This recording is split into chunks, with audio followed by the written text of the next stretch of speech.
En materia climatológica, en términos mundiales, y sobre todo de cómo se va evaluando lo que está pasando, una de las cosas más esperadas todos los años son los que se denominan los IPCC, que son informes sobre específicamente el cambio climático.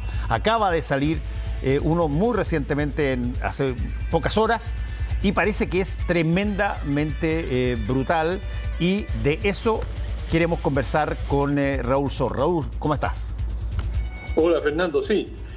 Bueno, el panel intergubernamental de cambio climático produce una serie de informes y este es el tercero de un volumen que todavía lo van a presentar en su forma final a finales de año y que cada vez que se produce uno de estos informes hay una pelea tremenda, porque acá hay intereses creados muy importantes y hay una serie de industrias y de actividades humanas que aparecen cuestionadas y, por cierto, a la cabeza de ellas están las empresas petroleras, los países productores de petróleo, las empresas carboneras, la gran parte de la industria energética funciona a partir de hidrocarburos y todos ellos sienten que si se aprietan las clavijas, esto los puede perjudicar, de manera que una cosa es el diagnóstico científico, y el diagnóstico científico, el secretario general de Naciones Unidas, el señor Guterres, dijo algo que vienen repitiendo hace muchos años: ahora o nunca. Y cada tanto dicen ahora o nunca, y siempre se van corriendo las fechas, y ahora Guterres nuevamente dijo ahora o nunca. Es decir, estamos ya en el límite. Si no tomamos las medidas drásticas que son urgentes, bien, vamos a dejar de tener el mundo tal como lo conocemos y vamos a entrar en una situación que podemos imaginar con todo el daño ambiental que estamos observando en forma cotidiana en todo el mundo, en Chile, pero en todo el planeta, en algunos lugares más que en otros. Bueno, el planteo de antes de hace algunos años, la meta era 350 ppm, partes por millón, es decir, los gases de efecto invernadero que están en la atmósfera. Y esos gases no podían pasar de 350. Si sobrepasaban esa meta, bueno, estábamos en una situación que comprometía el futuro de la humanidad. ¿En cuánto estamos hoy día? ¿En cuánto? Hoy, en abril, estamos en 418,8 ppm, partes por millón. Es decir, hemos pasado los 350 alegremente y estamos en 418. Y todos los pronósticos dicen que vamos a seguir. Otra manera de medirlo, que es lo que ha propuesto Naciones Unidas, dice que no pasemos de 1,5 grados. 1,5 es el límite y tenemos que hacer todos los esfuerzos humanamente posibles para que no se atraviese esa valla. Bueno, hoy día todos los científicos te dicen que vamos a pasar del 1,5 grados y que hay quienes hablan incluso de 3 grados y las consecuencias de esto son realmente infernales, especialmente para los países más comprometidos, ya sea por su posición geográfica y, como siempre, los más pobres, es decir, los cambios que esto trae a la agricultura, los cambios que esto produce en términos de desastres naturales, por supuesto, golpean a los más vulnerables y el pronóstico es francamente preocupante, por decirlo de la manera más diplomática y suave. Muy, muy preocupante, y eso es lo que señala este informe de Naciones Unidas, que si no tomamos medidas radicales, pero radicales, vamos a vernos muy comprometidos en nuestra existencia sobre el planeta. Sí, solamente para precisar para la gente que nos está mirando, cuando tú hablas de 1,5 grados, te estás refiriendo a que no podía pasar la temperatura promedio del planeta de 1,5 grados. No podía subir más de 1,5 grados en términos del promedio de temperatura planetaria, ¿no? Exacto. Y tú dices que ya está pasado ya. Sí, bueno, y ya está en vía de ser pasado. Y la única solución, y en realidad la mayoría de los científicos coinciden, es muy dolorosa desde el punto de vista económico, desde el punto de vista social, y es lo que se ha denominado un cambio de paradigma.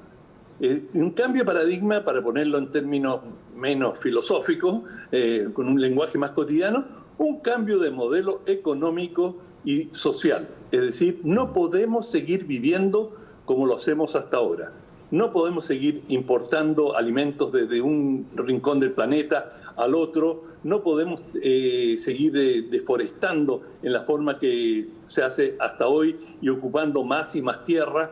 No podemos seguir generando, explotando el petróleo. Los hidrocarburos, petróleo, gas y carbón, son los enemigos principales en términos, son un gran aliado a la hora del transporte, a la hora de muchas actividades industriales, sin duda, pero son los principales factores del efecto invernadero, que es el que nos está causando buena parte o la principal parte del cambio climático.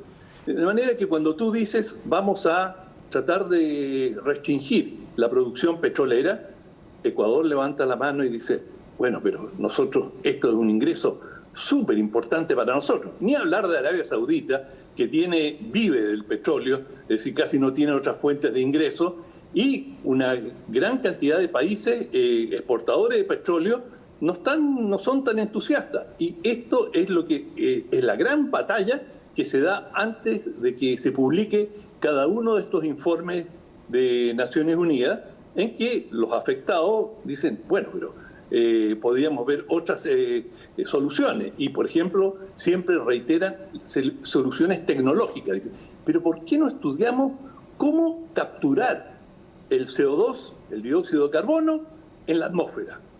Podríamos, por ejemplo, una forma de capturarlo es plantar más bosque, tener más vegetación. Pero también podríamos capturarlo y sumergirlo, meterlo en minas, y ahí se le llama secuestrar el carbono. Podríamos secuestrarlo y ponerlo bajo tierra.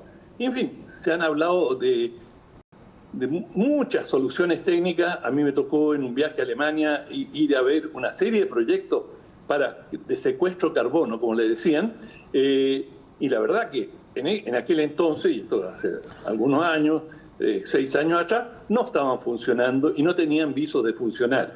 Es decir, realmente la realidad brutal es que tenemos que disminuir el nivel de emisiones.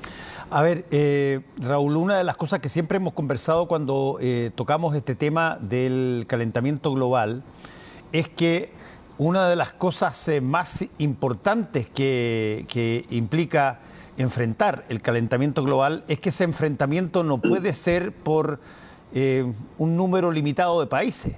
O esto es algo que se aborda globalmente o siempre va a quedar desequilibrada la situación. Si es que países enormes como China, como Brasil, no están dispuestos a aprobar medidas realmente efectivas y que eventualmente puedan ser radicales para generar cambios en esto, bueno, ¿por qué van a decir otros países nos piden a nosotros y sobre todo si somos pobres, que llevemos arriba esta carga cuando los países que más contaminan no están dispuestos a hacerlo?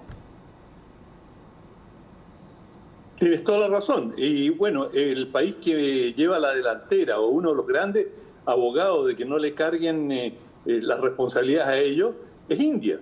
India, un país de casi 1.300 millones de habitantes, y tiene un gran consumo de carbón, un enorme consumo de carbón. E India dice, no estamos en condiciones de hacer estos cambios ahora, los costos económicos son exorbitantes, y justamente apela a los países desarrollados, dicen, bueno, ustedes generaron el problema, lo causaron, y ahora nos cargan los dados a nosotros, porque, claro, es cierto, no discutimos de que hay una saturación de gases de efecto invernadero, pero básicamente el grueso de esto no lo generamos nosotros, y ahora nos piden que nosotros hagamos sacrificios cuando ustedes ya consiguieron un alto nivel de desarrollo. Por lo tanto, ese es un debate que está muy presente. Pero lo real es que así como estamos, y esto lo dicen todos los científicos y unanimidad, no podemos seguir. Y los costos de cambiar, es decir, los costos de un nuevo paradigma son enormes. Enormes porque, por ejemplo, hay que cambiar el sistema de transporte mundial, tanto el transporte de materias primas de un país a otro, como el transporte dentro de los propios países. Por ejemplo, imagínate el debate en Chile. Deberíamos decir, hay que disminuir la cantidad de camiones y pasar allí donde se pueda al transporte ferroviario. Piensa el conflicto social y político que eso podría representar en Chile. Bueno, doy eso como un ejemplo. No es el debate principal, pero así en todos los países hay sectores interesados o sectores afectados que cuando hay que tomar las medidas, sí, entendemos perfectamente, pero no nuestro patio trasero, como se suele decir, ¿no? No me hagan a mí pagar los costos de esta transformación. Y eso lo dicen una serie de sectores industriales y no solamente sectores industriales, también nuestros padrones de consumo. Cuando hablamos de un cambio de paradigma, tenemos que cambiar desde la forma, desde lo que comemos, es decir, hay alimentos que son altamente contaminantes en su producción y por lo tanto tendríamos que reducir esos alimentos, tratar de adoptar esta política que en Estados Unidos han llamado de locovore, de comer, y loco de local, comer local, es decir, comamos donde podamos productos chilenos y ojalá, y como lo hacen en Estados Unidos, de un radio no superior a un par de cientos de kilómetros del lugar donde se consume. O sea, mientras más cerca esté la fuente de producción alimenticia del consumidor, tanto mejor, porque todo eso representa transporte significa emisiones y así sucesivamente. Hay que cambiar la envolvente de las casas. Bueno, en Chile tenemos un enorme desafío que ha ido caminando positivamente, se ha logrado mucho, con las energías renovables no convencionales, se está bajando el consumo, la proporción del petróleo y del gas en nuestra matriz energética, pero todavía nos queda un camino enorme y tenemos recursos muy significativos que no hemos explotado en su totalidad, de manera que todos los países pueden hacer mucho más si se lo proponen. Y esto, se han hecho primar políticas de mercado antes que de políticas sociales. Es una buena, el desarrollo de las energías no convencionales en Chile, de las energías renovables no convencionales, ha sido muy, muy positivo, sin subsidio alguno. Pero creo que en muchos casos debería, por ejemplo, las casas hoy día deberían construirse con calentadores solares, sobre todo en las casas más económicas, y le daría un ahorro inmenso a las familias que tendrían agua caliente todo el año, todo el año, a veces con más caliente que en otro, en invierno puede que haya que complementar hasta cierto punto, pero disminuiría enormemente el consumo de gas, de parafina, y todo eso es menos contaminación. Y el costo hoy día de los paneles solares es muy bajo, de manera que si hubiera se obligara a que todas las casas que se construyen hoy día tengan paneles solares, esto sería un gran negocio, sería una inmensa industria, como lo ha sido en todo el mundo, que daría gran cantidad de empleo. Yo te voy a dar una anécdota. Yo puse paneles solares en mi casa, justamente para predicar con el ejemplo. Finalmente tuvo una serie de problemas técnicos, no hubo nadie que lo reparara. No hay técnicos, y porque no había técnicos que lo repararan, las tuve que desmontar.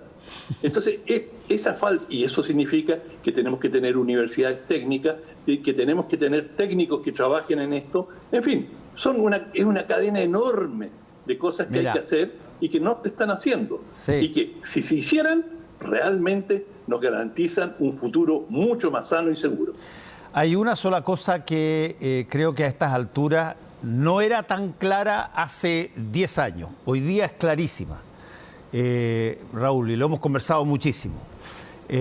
La cantidad de informes que han advertido sobre la situación del calentamiento global, sobre lo que puede venir en términos de fenómenos, en términos de marejadas, huracanes, la manera como se expresa el calentamiento global, la sequedad de ríos que antes uno veía pasar por el frente del lugar donde iba a veranear o de la casa.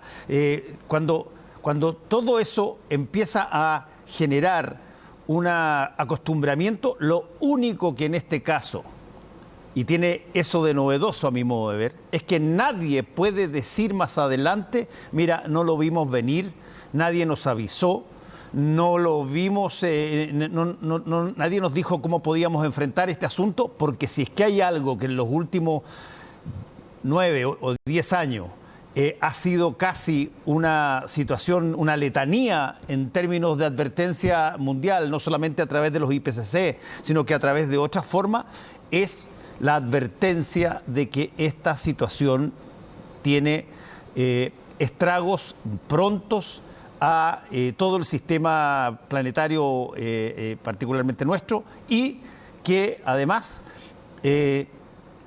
las cosas fueron avisadas cuando se podían hacer situaciones para poder evitar alguna de las situaciones más urgidas o más brutales que eventualmente pueden pasar. Estamos avisados, hace rato. El problema es que hay que materializar la reacción y eso es un tema político mundial, no es un tema político por país. Absolutamente, y la naturaleza nos está avisando a grito todo el tiempo, con huracanes. Hemos leído informes hasta la saciedad sobre la subida del nivel de los mares, el derretimiento de las nieves, en fin, y eso redunda en el tema de la escasez de agua que estamos viviendo en la zona central. Todo eso es cambio climático, de manera que estamos más que advertidos y lo único que nos queda hacer es ponernos a trabajar para limitar hasta donde sea posible el impacto de este fenómeno. Bueno, nos encontramos mañana de nuevo. No, mañana tú no estás, de veras. Nos encontramos el jueves. El jueves con tu libro también. Que te vaya muy bien, Raúl. Chao. Listo. Chao, viejito. Hacemos una pausa y volvemos con el Ojo Con.